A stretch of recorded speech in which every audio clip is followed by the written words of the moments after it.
सभी को नमस्ते, प्रणाम, सत श्री अकाल मित्रों। भगवान धन्वंतरि की कृपा से आज की क्लास आरंभ करते हैं।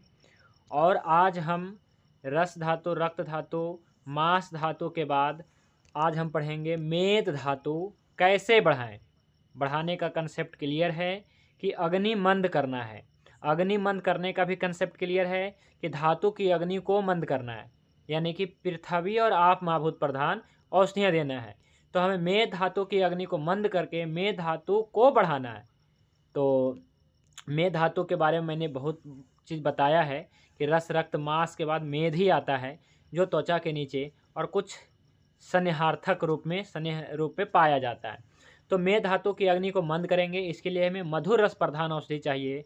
और महाभूतों के दृष्टिकोण से देखें तो पृथ्वी और आप महाभूत प्रधान औषधि चाहिए। तो इसके लिए एक भागवत ऋषि का क्लासिकल मेडिसिन अष्टांग हृदय में वर्णित, इसका नाम है मेदादिघृत राज। मेदादिघृत राज के बारे में पढ़ेंगे। ये क्या करता है? मेद धातु उपधातु को अच्छा करता है। ठीक है, तो धातु उपधातु के बारे में मैंने आपको बताया है। ठीक है, तो मेदादिघृत राज के बारे में पढ़ेंगे, इसके निर्माण विधि के बारे में पढ़ेंगे। और ये जो है ना, यह किस प्रकार से कार्य करता है, इसका जो है रेफरेंस भी देखिए इस प्रकार से मेदादिघृत का है ना। ये कहाँ पे वर्णित है, तो किस अध्याय में वर्णित है, ये भी बताएंगे, है ना।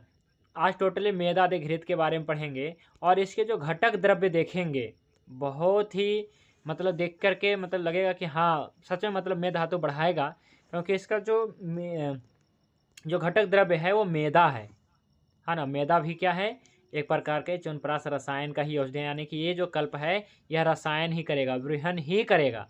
तो मेदा के बारे में पढ़ेंगे। देखिए इस प्रकार का मेदा होता है, ये बहुत ही मतलब क्या है कि ये अष्टवर्ग की औषधियाँ हैं, है ना। और ये रसायन औषधियाँ हैं। और च्यवनप्राश रसायन की ये 20वीं औषधि माना जाता है। ये भागवत ने बताया है। मेदा देखेंगे भी तो इस प्रकार से फूला फूला सा इस प्रकार से रहता है कुछ, है ना। तो इस प्रकार का मेदा प्राप्त होते हैं। ये मतलब अष्टवर्ग की है औषधियाँ और दुर्लभ है ना। तो क्या है, इस प्रकार से मेदा ये इस प्रकार से जिस प्रकार से फुला हुआ है, कुछ ऐसा ही जो है ना, शरीर को जो है ऐसा ही कुछ ताकतवर और कुछ ऐसा बनाता है। मेदा बहुत अच्छी औषधि है, अष्टवर्ग की औषधियाँ हैं। और अष्टवर्ग के बारे में हमने आपको पहले भी बताया था कि ये सारी अष्टवर्ग क्या है, रस में मधुर है, महाभूत में पृथ्वी आप महाभूत प्रधान है, तासीर में सब ठंडा है, स्वादिष्ट है, स्वादु है, बृहन है। इस प्रकार से सभी धातुओं को अग्नि को मंद करने वाला है, धातु को बढ़ाने वाला है। इतना ही है परिचय अष्टवर्ग का जी। ठीक है, वैसे तो और है, बताया गया है मेदा महामेदा के बारे में, पर इतना ही है। विपाक में गुरु है, धातु वर्धक है, शीतल है, पित्तनाशक है, दुग्ध वर्धक है, कफ वर्धक है, ऐसा ऐसे बातें। तो मेदा आदि घृत में क्या है, इस प्रकार से जो हम बनाएंगे, आज हम जो मेद धातु की वृद्धि के बारे में करेंगे, है ना। कैसे ठीक होगा, मेद धातु की वृद्धि कैसे करें। तो मेद धातु के क्षय के लक्षण भी हमने आपको बता ही रखा है कि क्या होता है ना। क्षय वृद्धि का लक्षण, वृद्धि का भी लक्षण बताया मैंने। अब वृद्धि का मैं वृद्धि जब हो जाता है, मेद की वृद्धि हो जाती है, तो क्या है कि विशेष रूप से जो है ना आपका जो है पेट वगैरह ज़्यादा निकल जाता है, क्योंकि मेद की यहाँ पे उपस्थिति ज़्यादा होती है। वैसे तो संपूर्ण शरीर में मेद होता है, व्याप्त होता है। तो मेद धातु की वृद्धि में मैंने आपको बताया था मेद पाचक, तेज वायु आकाश महाभूत बढ़ाना है। लेकिन जब मेद धातु का क्षय हो जाता है तो त्वचा रूखा सूखा, अस्थियाँ कमजोर, आंखें कमजोर, इस प्रकार से बाल रूखे सूखे, स्वेद वगैरह में विकृतियाँ इस प्रकार से आता है मेद धातु को उपधातु में। तो क्या होता है कि हमें मेद धातु को जब बढ़ाना होता है तो क्या करेंगे, मेदादिघृत देंगे? तो ऐसा भी नहीं है। सबसे पहले तो आपका रस धातु बढ़ाना होगा, यानी कि चिकित्सा वहीं से आरंभ करना है जी, रस से ही करना है। तो रस धातु बढ़ाना है। और रस धातु बढ़ेगा कब? जब आपका रस बढ़ेगा। तो रस बढ़ाना है तो रस धातु बढ़ेगा। रस धातु बढ़ेगा तो रक्त धातु बढ़ेगा। रक्त धातु बढ़ेगा तो मांस धातु बढ़ेगा। मांस धातु बढ़ेगा तो मेद धातु भी बढ़ेगा। तो कहाँ से चिकित्सा आरंभ करना है? तो चिकित्सा रस से ही शुरू करना है कि रस बढ़े। समझ रहे हैं? तो ऐसा नहीं कि सीधा मेद क्षय, अच्छा ठीक है मेद क्षय, तो मेद का जो है उपधातु सनायु संधि है, और जीभा पसीना पसीना है उपधातु, और जीभा शीशन आदि का मल है ना। तो क्या है कि मेद धातु और उपधातु विकृत हो जाती है। तो मेदादि घृत चलाएंगे, लेकिन इससे पहले रस धातु अच्छा हो, रक्त धातु अच्छा हो, मांस धातु अच्छा हो, तो पहले वो ही सब देंगे, है ना। ये तीसरा नंबर है, रस रक्त मांस अच्छा करके ये चौथा नंबर पे आएगा ना मेद, तो हमें ठीक करने की जरूरत है। ऐसा नहीं है डायरेक्ट कि हम मेदा आदि घृतराज ही दे देंगे, ऐसा नहीं करना है, नहीं तो रिजल्ट नहीं मिलेगा। कैसे मिलेगा, रस ही नहीं है, रस धातु ही नहीं है वृद्धि, तो कैसे।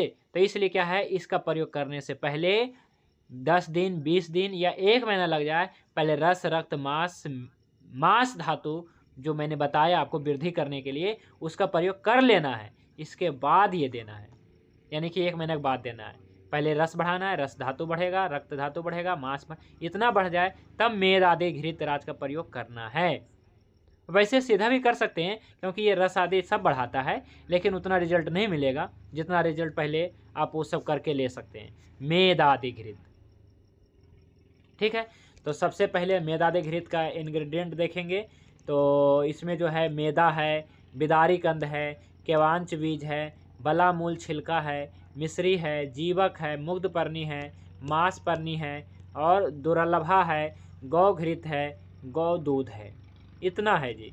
और इसका जो है सभी का मैंने रस माभूत सामान्य गुण विशेष गुण सब लिख दिया है इसके बारे में। और बाकी तो हम इस प्रकार से जो है ना एक एक औषधि की पहचान, ये देखिए मैदा है, ये है बिदारी कंद, पहले भी दिखा चुका हूँ, जीवक इस प्रकार से, और मांसपर्णी मुग्धपर्णी इसमें दोनों रहती है, जंगली उड़द जंगली मूंग, और नमस्ते करिए सभी, है ना। इस औषधि को दूर से ही प्रणाम करना होता है ना, फोटो में ही प्रणाम करना होता है, अगर फोटो भी दिख जाए ना तो लोग को चुभन होती है।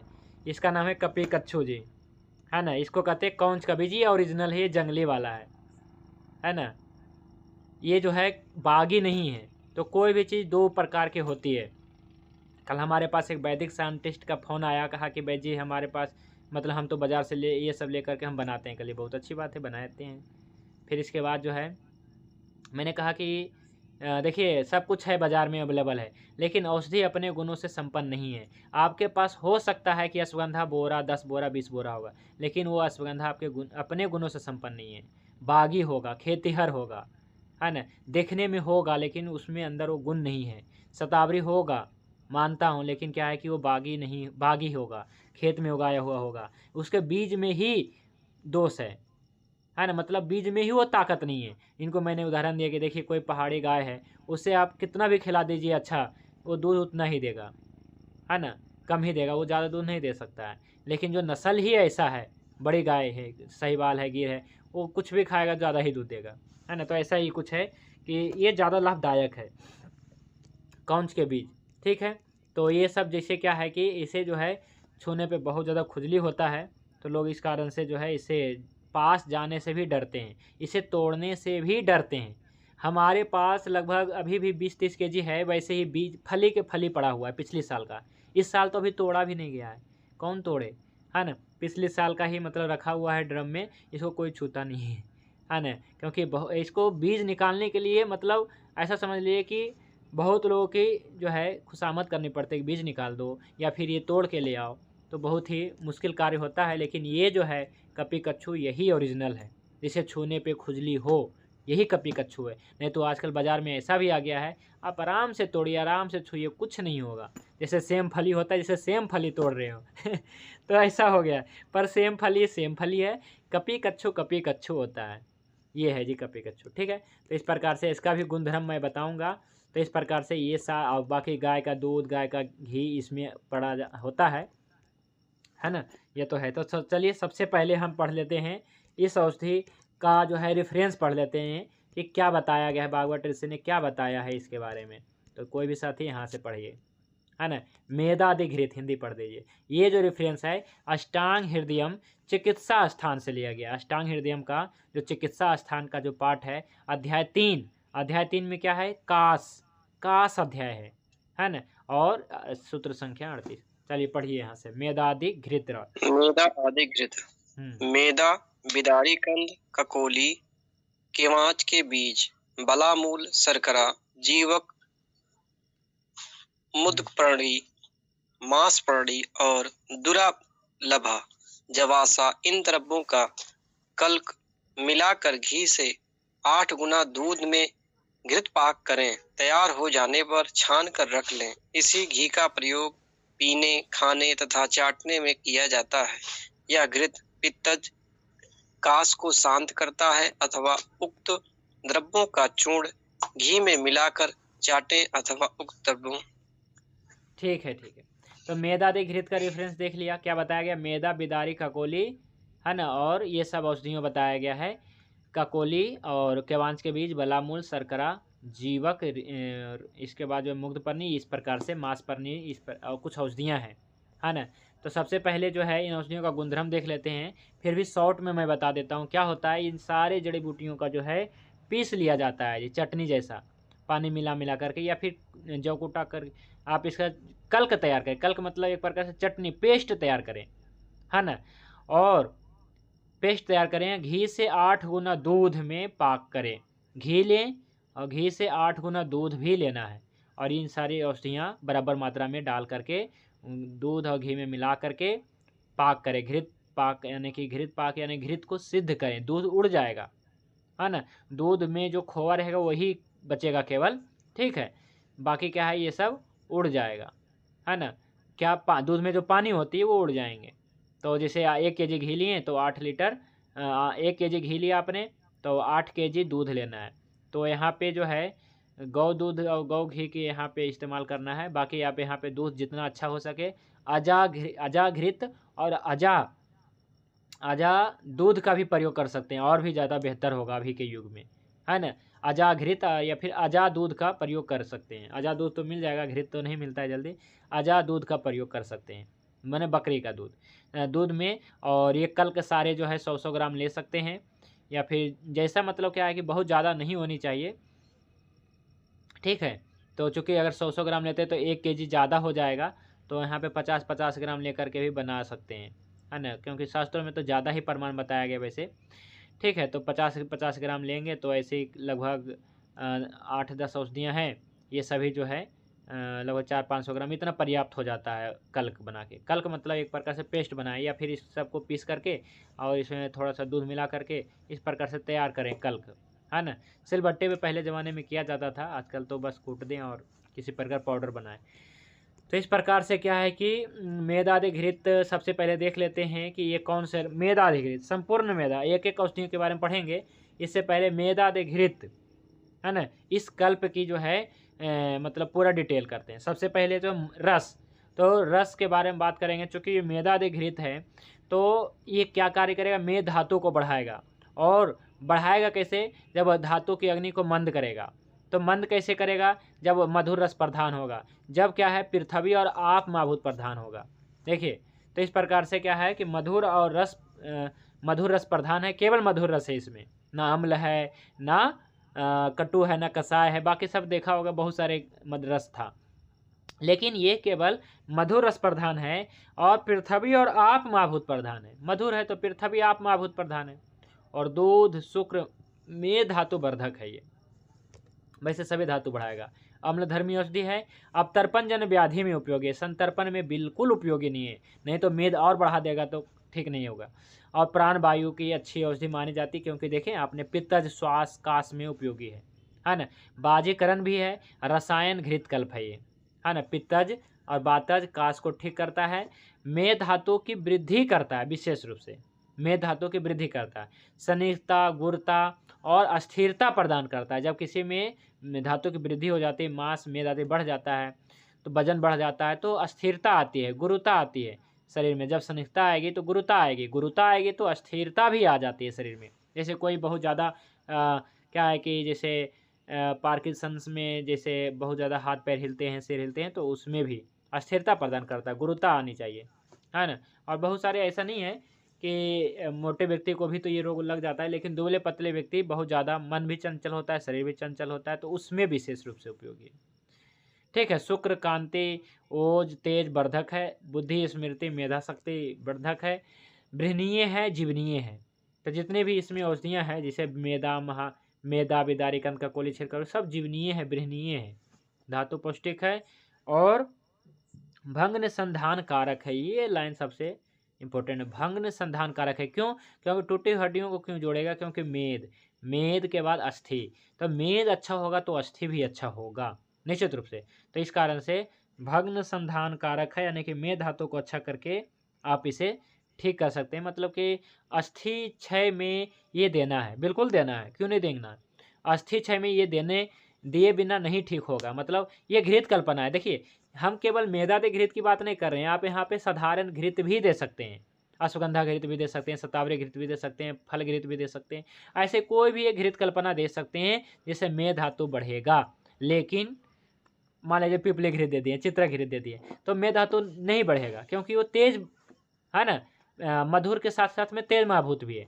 लेकिन यह केवल और केवल मधुर रस है ना, मधुर रस प्रधान है, पृथ्वी आप महाभूत प्रधान है। और इसमें देखेंगे जितनी भी औषधियाँ हैं, देखिए मेदा मधुर, बिदारिकन मधुर, केवांच मधुर, बला मधुर, मिश्री मधुर, जीवक मधुर, मुग्धपर्णी मधुर, मांसपर्णी मधुर, दुरालभा मधुर, है ना, गौघृत मधुर, गौ दूध मधुर, सब मधुर है जी।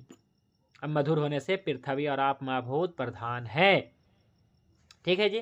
तो एक एक औषधि के बारे में देखें तो सबसे पहले मेदा। मेदा क्या है? मधुर है, रस में मधुर है, केवल मधुर है, क्योंकि अष्टवर्ग की भी औषधियाँ हैं। मधुर होने से पृथ्वी और आप महाभूत प्रधान है। गुरु है, सनिग्ध है, मेद धातु वर्धक है। मेदा स्पेशल मेद धातु के बारे में बात करते हैं, है ना, कि मेदा क्या है जी? मेद धातु वर्धक है, अच्छे माने मेद को अच्छा करता है ये। और मेद जन्य रोग को मतलब भी ठीक करता है, ठीक है। और भग्न संधान कारक है, यानी कि टूटी हड्डियों को जोड़ता है। देखिए इस प्रकार से, है ना। तो मेदा जो है अष्टवर्ग की औषधियाँ, पहले तो ये है। तो अष्टवर्ग की औषधियाँ जो होता है ये क्या है कि बृहन करने वाला, जीवनीय होता है, टॉनिक आप इसे समझ लीजिए, है ना। तो इस प्रकार से मेदा जो है क्या है, तो इसका गुणधर्म शीतल है, तासीर में ठंडा सब रहेगा, बृहनीय है, और लिखा है मैंने भंग संधान कारक है, यानी टूटी हड्डियों को जोड़ने वाला है, गुरु है, सनिग्ध है, मेद धातु वर्धक है। बिदारी कंद, बिदारी कंद क्या है जी? तो बिदारी कंद इस प्रकार से रहता है, एक कंद रहता है ना, बड़ी सी, इसका जो है इस प्रकार छोटे छोटे पीस किया जाता है, ठीक है। तो इस प्रकार से कंद जो है मतलब इसका होता है, ये बहुत ज़्यादा पौष्टिक होता है, और बताया गया ये रसायन होता है जी। देखिए जीवनीय है और रसायन है ये। हालांकि ये कोई अष्टवर्ग की औषधियाँ नहीं है, लेकिन हमारे यहाँ मिलता है बिदारी कंद, बराही कंद और बहुत सारे कंद मिलते हैं। तो जीवनीय एवं रसायन है, दुग्ध वर्धक है जी, ये दुग्ध वर्धक स्पेशल है, एवं शुक्र धातु वर्धक है ना। और पृथ्वी आप महाभूत प्रधान है, मधुर है। केवांच के बीज, हालांकि केवांच के बीज के बारे में मैंने केवल फोटो लगाया है, इसका डिटेल भाव प्रकाश निघंटु से मैं भेज दूंगा। मधुर है, तिक्त है। भाव प्रकाश निघंटु में क्या बताया गया है कि मधुर तो है, थोड़ा ये तिक्त भी है ना। तो क्या है, पृथ्वी आप महाभूत हो गया मधुर होने से, और वायु आकाश महाभूत हो गया तिक्त होने से। मधुर है तो पृथ्वी आप, और बाद सामक है ना, मधुर होने से बाद सामक है, और बाजीकरण है ना, और अत्यंत वृश्य है एवं बलकारक है जी। इसे अत्यंत वृश्य कहा गया है, अत्यंत वृश्य कहा गया, यानी कि शुक्र धातु बढ़ाने वाला है, क्योंकि इसे यह जो है बहुत ज़्यादा पौष्टिक होता है, बहुत ज़्यादा वृश्य होता है। मैं इसे बहुत ज़्यादा वृश्य मानता हूँ। इसे आपने सेम फली देखा होगा, सेम फली, मटर देखा होगा, मटर देखा है ना, बस मटर जैसा ही इसका जो है फली होती है, बस ऊपर जो होता है क्या है कि इस प्रकार से इतने ज़्यादा रोए होते हैं, जैसे एक रोम वाला क्या कीड़े होते हैं ऐसा।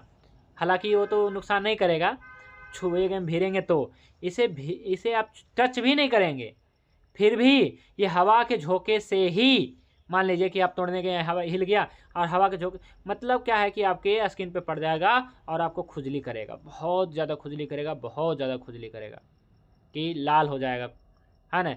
तो ये जो है ये जो है इसका जो रोम होते हैं, रोएं होते हैं, बहुत ज़्यादा नुकसान करते हैं।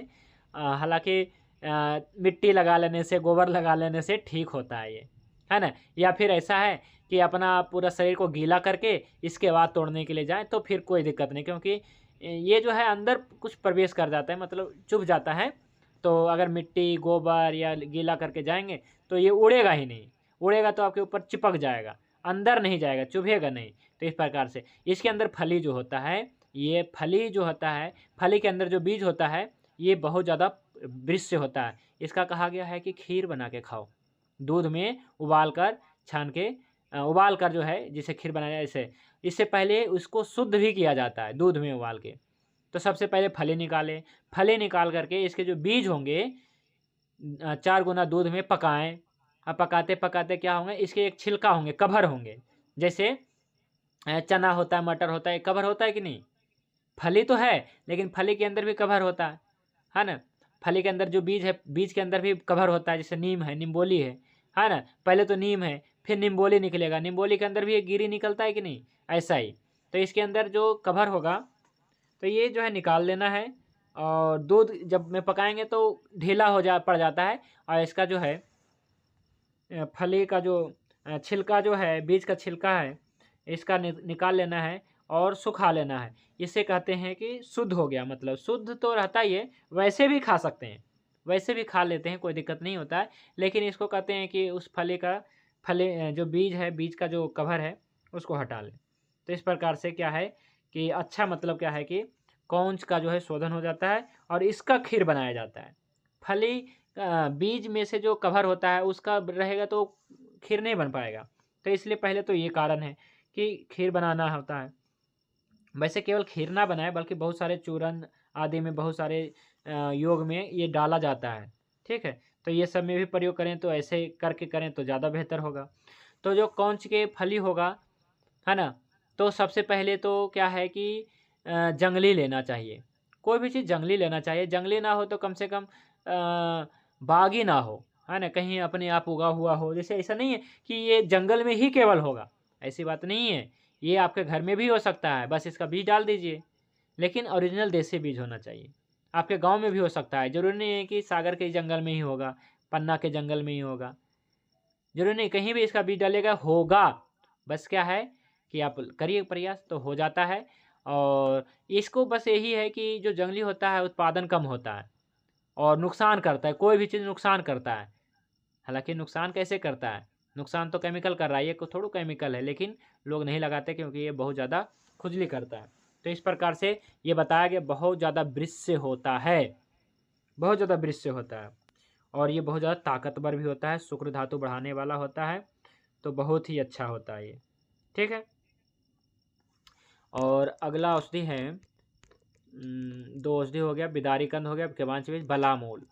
बलामूल का चलिए बलामूल जो है मैं दिखाता हूँ। बलामूल, हालांकि बला कई प्रकार के होते हैं ना, तो जो भी मिल जाए बला, बला, अति बला, पित्त बला, महाबला, जो भी मिल जाए। देखिए हमारे तो क्या कहते हैं, स्क्रीन पे ही ये कौंच का वो फली लटका रहता है ना, ऐसा मैं लगा करके रखता हूँ। अभी मैं दिखा रहा हूँ, बला दिखाने जा रहा हूँ, ठीक है।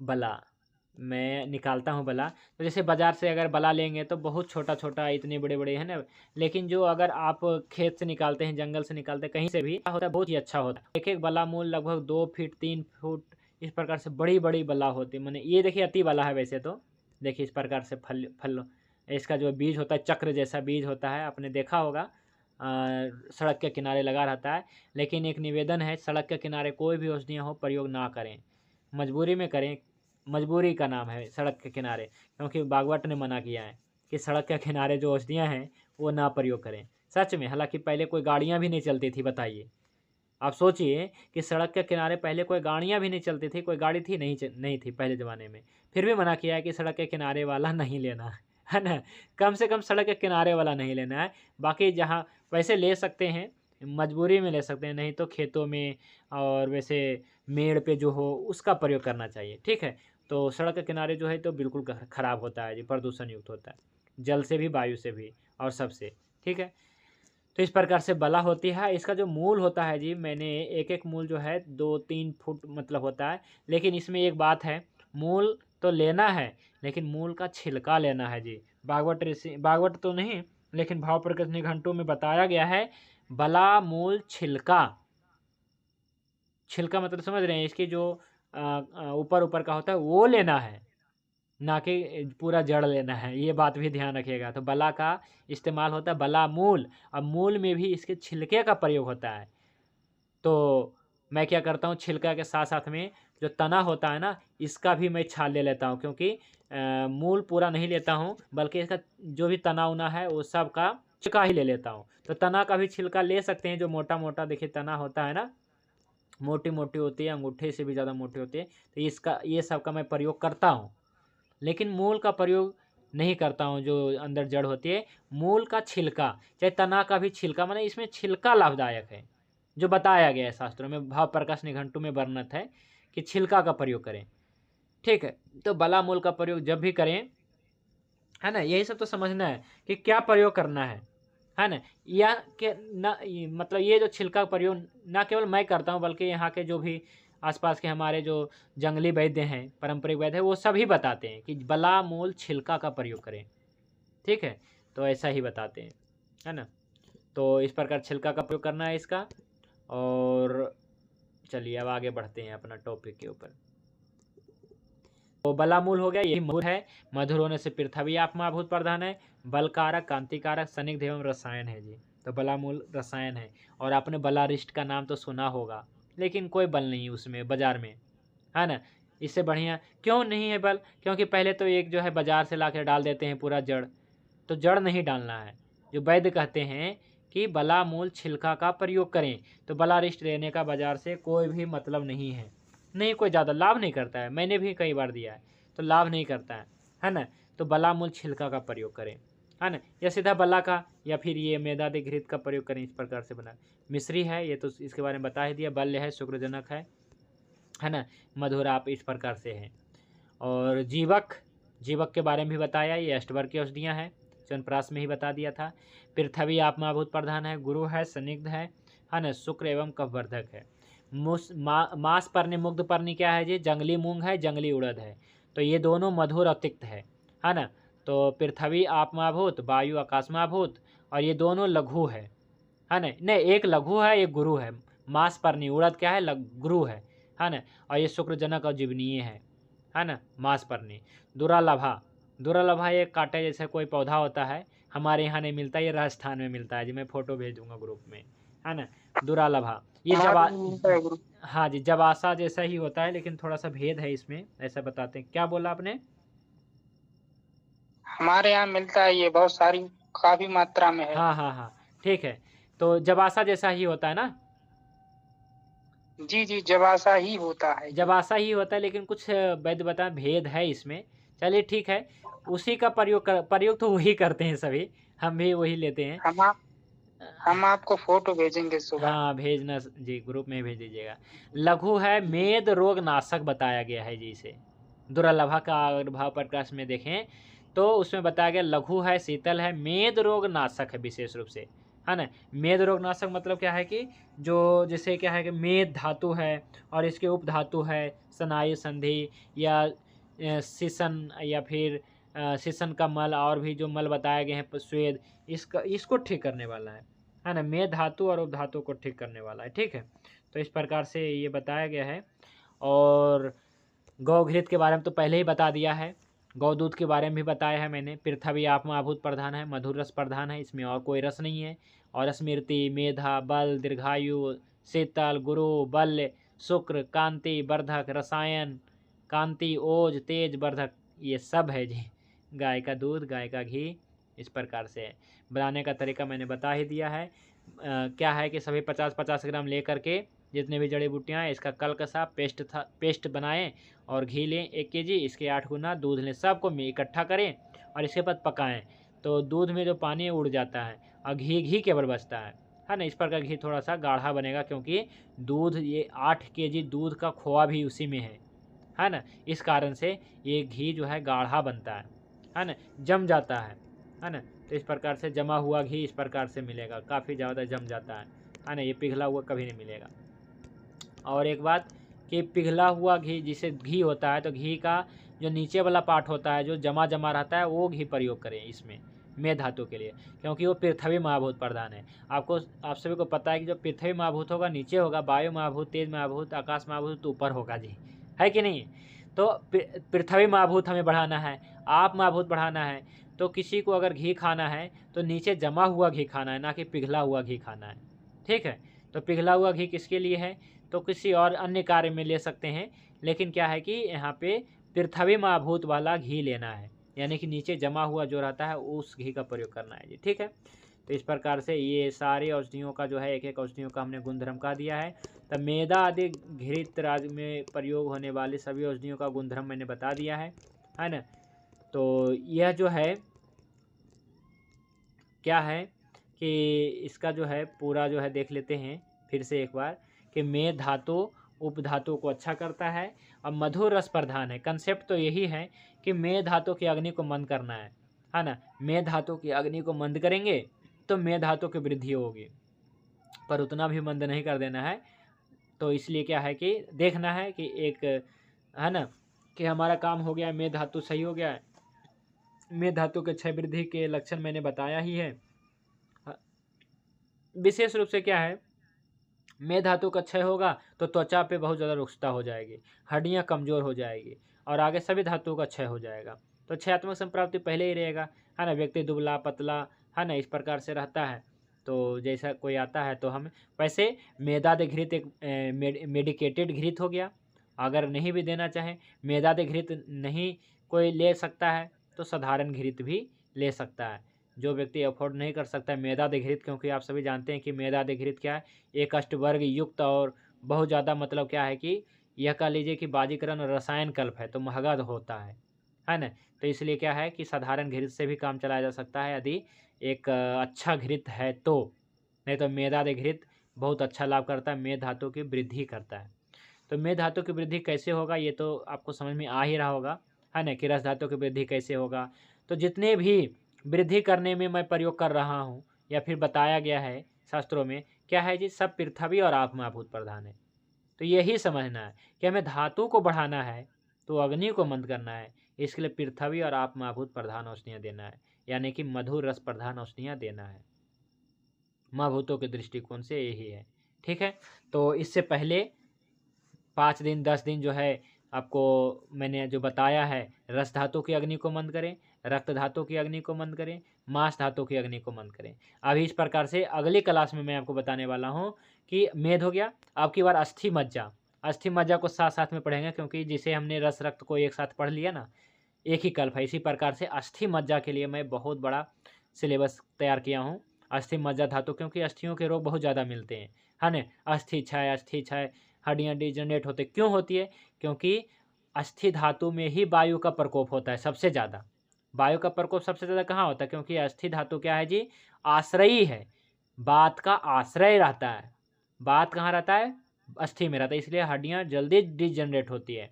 तो इसलिए कल मैं अस्थि धातु के ऊपर, अस्थि धातु क्षय हो गया है, ऑस्टियोआर्थराइटिस ऑस्टियोपोरोसिस ऐसे कोई भी दिक्कत हो गई है, स्पॉन्डिलाइटिस जैसे कंडीशन, ये सब ठीक करने के लिए मैं अस्थि धातु को अग्नि को मंद करने के लिए पृथ्वी और आप महाभूत प्रधान मधुर रस प्रधान औषधियाँ कल्प के बारे में कल बताऊंगा जी। लेकिन क्या है कि इससे पहले कि सभी धातु की वृद्धि कर देना है। अभी तो मैं आपको रस रक्त मांस में अस्थि मज्जा शुक्र धातु बताऊंगा, है ना, कि अग्नि मंद करें और धातु बढ़ाएं। लेकिन जठर अग्नि भी तो है, जठर अग्नि के लिए भी बताऊंगा जी। ठीक है, तो जठर अग्नि के लिए भी 1-2 कल्प है, तो अभी ऐसा ही कल्प पढ़ाते रहेंगे। जैसे कि हमने धातु वृद्धि जब हो जाता है तो आपको सारे पाचक पढ़ाएं, अब इस प्रकार से सारे कल्प पढ़ा के फिर हम एक नया टॉपिक, कुछ साथी मांग रहे थे पीडीएफ दीजिए। क्या है ना कि बहुत मेहनत लग जाता है, एक एक पेज है ना ढूंढना पड़ता है, फिर हम सेट कर पाते हैं। फिर भी कोई बात नहीं, अभी धातु टॉपिक क्लियर नहीं हुआ है, फिर भी हम जल्दी ही बना करके पहले ही बना के दे देंगे। ठीक है, धातु टॉपिक क्लियर हो जाए तो मैं आप सभी के लिए धातु का जो अपना टॉपिक चला है इतना बड़ा, कितने महीने चले हैं जी, ये तो बहुत बड़े चले हैं, लगभग 2 महीना हो गया है, 2 या 3 महीना कह लीजिए। 3 महीना दोष पढ़ा हमने और 3 महीना धातु टॉपिक पढ़ा। हमने सोचा कि 1 महीने में कंप्लीट हो जाएगा, लेकिन इतना बड़ा हो गया, क्योंकि यही समझना है, शरीर का आधार यही है, मैं तो यही मानता हूँ, है ना। इसके बाद जो है और सभी रोगों के बारे में भी पढ़ना है। ठीक है जी, तो आज के टॉपिक से रिलेटेड कोई भी प्रश्न है तो रख सकते हैं। तो आज मेद धातु वर्धक जो है मेदा आदि घृत राज के बारे में पढ़ाया कि मेद धातु कैसे बढ़ाएं, और यह एक घृत कल्पना है। ठीक है, जैसे मान लीजिए कि मेद भी एक प्रकार से क्या है, चिकनाई है कि नहीं है, तो चिकनाई लेने से चिकनाई चीज़ जल्दी बढ़ेगा। चिकनाई चीज़ जल्दी बढ़ेगा, जैसे शुक्र, शुक्र क्या है, एक चिकनाई है ना, शरीर में क्या है, चिकनाई है। 4 प्रकार के चिकनाई शरीर में वैसे संपूर्ण संसार में होता है ना। घी, तेल, वसा, मज्जा, आपने सुना होगा, वसा मज्जा, ठीक है। तो यानी कि वसा और मज्जा भी है, और घी तेल तो है ही। घी क्या है, आप तो दूध यानी कि सभी पशुओं से प्राप्त कर सकते हैं। तेल क्या है, वनस्पतियों से प्राप्त कर सकते हैं। और वसा मज्जा भी पशुओं से ही प्राप्त कर सकते हैं। जैसे किसी का मेद ले लिए, है ना, जिसे शुगर का होता है, ज़्यादातर प्रयोग होता है। मैं भी बहुत पहले करता था शुगर का, है ना, होता है मतलब, लेकिन क्या है कि हम अब इंटरेस्ट नहीं रखता हूँ इसमें। लेकिन वसा और मज्जा का प्रयोग 4 प्रकार का स्नेह बताया गया है। तो स्नेह चीज लेने से स्नेह की वृद्धि होगी। सर्वदा सर्वभवानां सामान्यम वृद्धि कारणम, ये सूत्र है क्या कहते हैं चरक ऋषि का, कि बताया गया है रस लेने से रस धातु की वृद्धि होगी। और एक सूत्र के अनुसार तो ये भी है कि रक्त लेने से रक्त की वृद्धि होगी। होता ही है, होता है कि नहीं होता है। लेकिन रक्त पीने की दृष्टि से देख रहे हैं, या फिर मान लीजिए कि रक्त चढ़ा दिया गया, है ना, मान लीजिए अभी तो ऐसे चीज़ें हैं तो चढ़ाया जाता है जी, है ना, रक्त का। और मांस लेने से मांस की वृद्धि होती है जी, कि मांस खाएं, ऐसा। मेद, मेद यानी कि मेद लेने से मेद की वृद्धि होगी, तो ऐसा बताया गया है। लेकिन मेद धातु वृद्धि करना है तो हम घृत लेते हैं ना, क्यों हम किसी का चर्बी वगैरह लें, है ना। तो मेद, लेकिन क्या है कि लिया जाता है, पहले ऐसा प्रयोग होता रहा है, क्योंकि आजकल क्या हो गया, बहुत ज़्यादा वो हो गया है। तो आयुर्वेदिक हैं, इसमें तो क्या है कि सारे भेज ही होंगे, ऐसी बात नहीं है। आयुर्वेद में हज़ारों साल पहले सब कुछ था, है ना। घी, तेल, वसा, मज्जा सब उपयोग होता रहा है ना। आवश्यकता के दृष्टिकोण से, बिना आवश्यकता के कुछ नहीं, किसी भी जीव की हत्या नहीं, है ना। वैसे नहीं ही होना चाहिए, वनस्पतियों से ही बहुत सारा हो जाता है। तो मेद आदि घृत क्या है जी, मेद धातु की अग्नि को मंद करता है, और मेद धातु की वृद्धि करता है। लेकिन इसके लिए आपको पहले जठर अग्नि को मंद करना है, रस अग्नि को मंद करना है, मांस अग्नि, रक्त अग्नि को मंद करना है, मांस अग्नि को मंद करना है, ठीक है। तभी मेद अग्नि को मंद करने के लिए मेदादि घृत राज देना है। और आपको मैंने अभी रस धातु, रक्त धातु वर्धक जीवन रथ बताया, और मांस धातु वर्धक सतताल बताया, और मेद धातु वर्धक मेदादि घृतराज बताया। और कल मैं आपको अस्थि मज्जा धातु वर्धक एक कल्प के बारे में पढ़ाऊंगा। फिर शुक्र धातु वर्धक होगा। इस प्रकार से धातु टॉपिक एंड होने वाला है ये, ठीक है। तो आज के लिए बस इतना ही। आचार्य जी, मेरी आवाज आ रही है क्या? हाँ, आ रही है। आचार्य जी, इसकी शक्ल तो दिखाओ, जीव की, मातपर्णी, मुद्गरपर्णी, दुरालभा की, कैसे रहते हैं? शकल देखना है। देखिए ये अब- मेदा है, ठीक है। मेदा के बारे में तो ये च्यवनप्राश रसायन में भी हमने बताया था। मेदा इस प्रकार से रहता है कुछ, ठीक है, मेदा, ठीक है। और जीवक और मांसपर्णी, मुद्गरपर्णी, दुरालभा। ये देखिए आपका बिदारी कंद है, बहुत सफ़ेद होता है, और ये दुग्धवर्धक माना जाता है जी। और ये खाने में बहुत अच्छा लगता है जी। आप रात को भिगो दीजिए दूध में, और सुबह खाइए, अच्छा लाभ करता है जी। स्त्रियों पुरुषों के सबके लिए अच्छा है, स्त्रियों के लिए विशेष रूप से। शतावरी से कम नहीं है, मैंने शतावरी के साथ साथ में शतावरी भी रसायन है, ये भी रसायन ही है जी, ठीक है। और इसके बाद जीवक इस प्रकार के होता है, जीवक, ठीक है। लहसुन जैसा कंद बताया गया, देखिए लहसुन है ना, देखिए लहसुन जैसा लग रहा है कि नहीं, तो ये लहसुन जैसा ही होता है, हरा हरा रहता है, और सालों भर जिंदा रहता है जी। आप इसे तोड़ के ले आइए, फिर भी आप रखे रहेंगे ना, ये सालों भर जिंदा रहेंगे, ये हरा ही रहेंगे, मरेगा नहीं, ठीक है। ये हरा ही रहता है, इसलिए इसका नाम शायद जीवक रखा गया है ना। और जंगली मांसपर्णी, मुग्धपर्णी, मतलब क्या है कि जंगलों में होने वाला जो जंगली उड़द है और जंगली मूंग है, उसी को मांसपर्णी और मुग्धपर्णी कहते हैं। मांसपर्णी मतलब उड़द, है ना, मांस मतलब उड़द होता है, और मुग्ध मतलब मूंग, जंगली मूंग। तो इस प्रकार के होता है, देखिए, है ना। और इसके बाद जो है इसमें बताया मैंने दुरालभा जबासा, इसका फोटो कल ग्रुप में भेज देंगे वैद अजय जी। और ये है कपे कच्छू, जो इसमें प्रयोग होता है। इतना ही तो था। और इसमें कौन सी जड़ी बूटी है तो देख लेते हैं, ठीक है। और भी कोई साथी? घी और दूध कितनी मात्रा में लेना चाहिए जी? घी और दूध? दूध, घी 1 kg और दूध 8 गुना घी लेना है, 8 kg लेना है। 8 kg। हाँ, और मिश्री? मिश्री सब 50-50 ग्राम सब लेना है, कल्क के रूप में, जैसे जीवक, मुग्धपर्णी, मांसपर्णी, दुर्लभ, 50-50 ग्राम ले लिया, ठीक है। तो इस प्रकार से क्या है कि 1 2 3 4 5 6 7 8 9, लगभग 400-450 ग्राम, तो इतना पर्याप्त है, ज़्यादा नहीं होगा। अगर 100-100 ग्राम ले लेते हैं, क्योंकि इसमें मात्रा नहीं बताया गया, लेकिन जो मैं बनाता हूँ तो लगभग 450 ग्राम तक मैं सही मानता हूँ, इतना ही बनाता हूँ। जैसे कोई चित्रकादि घृत हो गया, पिपलादि, तो 400-450 1 केजी में ना 4 इतना मैंने हाफ लगभग इतना सही रहता है। ठीक है जी। तो ठीक है सर।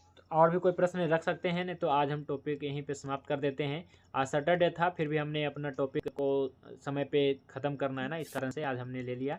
इसी प्रकार से लेते रहेंगे, क्योंकि अभी एक शिविर और है, लेकिन ये 1 दिवसीय शिविर होगा हमारा अब की बार, तो इसलिए ज़्यादा समय नहीं लेंगे और सबसे नज़दीक है, अपने ही सागर में ही है ना। तो क्या है ना, बहुत ज़्यादा दूर चला जाता हूँ ना, तो बहुत ज़्यादा दिनचर्या भी ख़राब हो जाता है और दूर जाने से बहुत ज़्यादा डिस्टर्ब भी हो जाता है 1-2 दिन। ठीक है, तो क्लास नहीं हो पाया था। तो कल हम क्या पढ़ेंगे जी, अस्थि मज्जा धातु वर्धक। ठीक है, अस्थि मज्जा धातु वर्धक एक कल्प के बारे में पढ़ेंगे। इसी प्रकार से सारे कल्पों के बारे में पढ़ेंगे। और आप देखिए कितने कल्प मैंने आपको बता दिया है ना। बस ये सब आपके पास कल्प होनी चाहिए, आप प्रयोग करेंगे, रिजल्ट मिलेगा, है ना, आपको अनुभव प्राप्त होंगे। ठीक है, बाकी तो कंसेप्ट आपको क्लियर होनी चाहिए कि हाँ अग्नि मंद करना है, धातु की वृद्धि करना है जी। ठीक है, तो आज के लिए बस इतना ही पढ़ेंगे। शांति पाठ करके आज की क्लास को विराम कर देते हैं। ओम ध्यो शांति अंतरिक्षम शांति पृथिवी शांति आपः शांति औषधयः शांति वनस्पतयः शांति विश्वदेवः शांति ब्रह्म शांति सर्वं शांति शांतिरेव शांति सामा शांतिरेधि। ओम शांति शांति शांति। सभी को नमस्ते, शुभ रात्रि। भगवान धन्वंतरि की कृपा आप सभी पे बने रहे। जय धन्वंतरि, जय आयुर्वेद।